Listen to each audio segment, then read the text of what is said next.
President Donald Trump says the American military has begun a blockade of Iranian ports in the Persian Gulf, part of his effort to force Tehran to open the Strait of Hormuz and accept a deal to end the war that has raged for more than 6 weeks. Good evening. I'm David Andrews, and will join us in a few minutes. The inaccessible Strait of Hormuz is impacting gas prices around the world and here at home. Today, a group of Mid-Michigan residents gathering to call for an immediate end to the Middle East conflict. News 10's Riley Connell here in studio with more. Riley? Yeah, David, this was a collection of state and local leaders, farmers, and union workers. They gathered in front of an Okemos gas station to protest the rising price of fuel and other important materials. The group blames Congress and their lack of action for the price hike.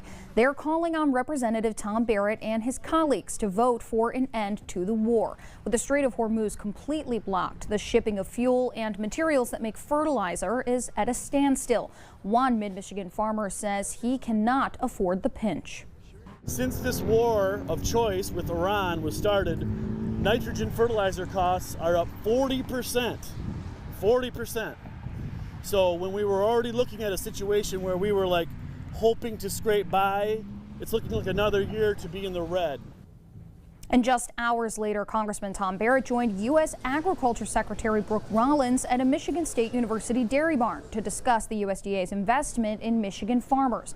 Responding to concerns over cost, he told members of the press farmers would benefit from more energy independence in the U.S.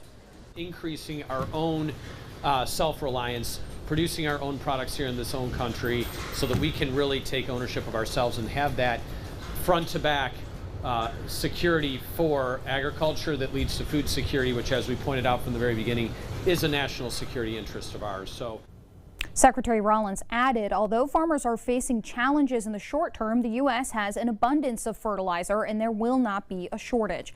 She says her office has helped open up fertilizer trade with Venezuela to limit the impact of the Strait of Hormuz blockade.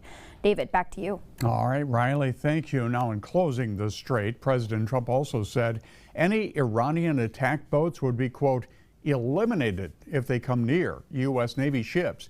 The Iranian government responded saying it is prepared for any scenario.